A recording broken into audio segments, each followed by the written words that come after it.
Good morning students. आज हम आपके साथ साखी पढ़ेंगे जो कि कबीर जी द्वारा रचित है।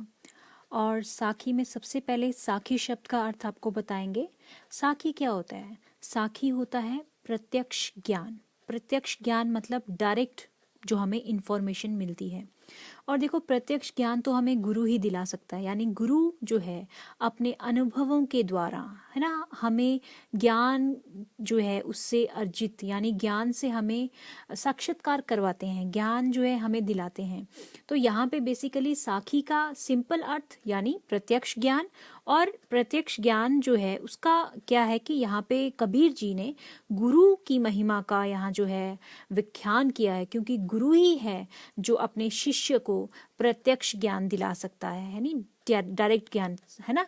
तो इन्होंने गुरु की बहुत जो महिमा है उसको उभारा है। तो कबीर जी का जन्म जो है 1398 में काशी में हुआ था। और ये कबीर जी जो थे ज्ञान मार्गीय शाखा के कवि माने जाते हैं। प्रतिनिधित्व कवि यानी जो रिप्रेजेंट करता है किसी शाखा को, तो ये ज्ञान मार्गीय शाखा के प्रतिनिधि कवि माने जाते हैं।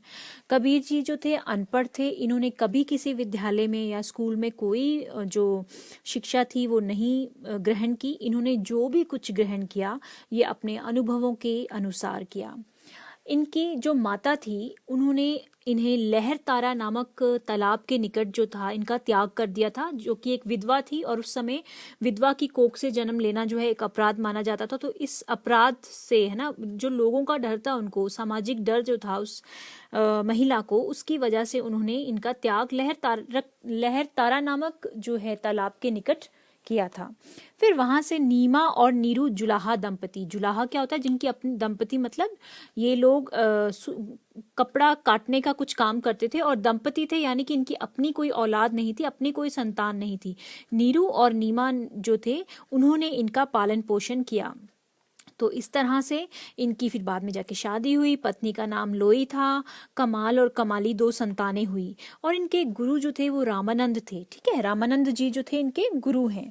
और इन अंत में ये है कि इनकी जो मृत्यु हुई थी वो एक ऐसे तीर्थ स्थान में हुई थी जहाँ माना जाता है कि अगर वहाँ पे किसी की मृत्यु हो तो वह सीधा स्वर्ग पहुँचता है।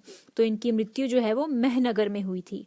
इनकी महनगर में हुई थी। रचनाओं की बात करें तो रचनाएं जो है मेन इनका जो बीजक एक संकलन है। बीजक में इनकी बीजक के 3 अंग हैं। क्या? शब्द, साखी और रमैनी।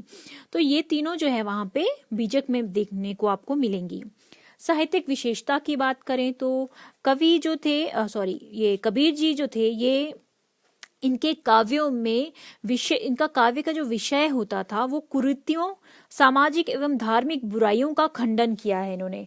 यानी ये जितने भी समाज में फैले आडंबर थे, जाति पाति के भेदभाव थे, इन्हें ये कड़ा प्रहार करते हैं, इनका खंडन करते हैं। अब भाषा शैली देखो, सामान्य जन को प्रभावित किया इन्होंने, मतलब सामान्य जन को प्रभावित किया किसके थ्रू? अपनी भाषा के माध्यम से, है ना।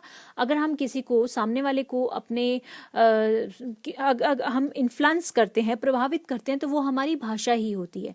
यहाँ पे इन्होंने जन जन को, यानी आम से आम व्यक्ति को इन्होंने बहुत प्रभावित किया। रीजन क्या था? इनकी भाषा।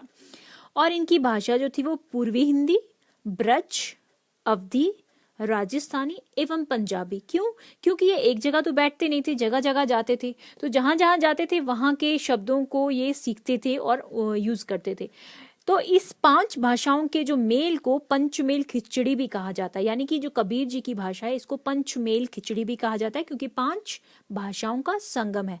परंतु साहित्यकार जो है इन्हें सदुक्कड़ी भाषा कहते हैं। इनकी भाषा को क्या कहते हैं? वो सदुक्कड़ी भाषा। क्यों? क्योंकि वो 5 अलग भाषाओं के मेल से बनी है।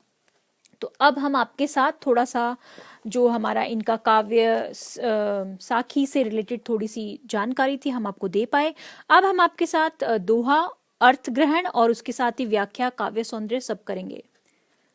तो सबसे पहला जो इनका साखी का दोहा है वो ये है: ऐसी वाणी बोलिए मन का आपा खोए, अपना तन शीतल करे औरन को सुख होए। है ना। देखो, वाणी क्या होता है? वाणी मतलब वचन, बोली, भाषा। आपा, आपा बहुत इंपॉर्टेंट शब्द है। आपा का अर्थ है यहाँ पे अहंकार। ठीक है, अहंकार। जैसे मैं बोलती हूँ, मैं बोलूं मैं, ये मेरा है, मुझे, मतलब जहां पे मैं अहंकार की भावना झलकती है। तन, तन का मतलब शरीर,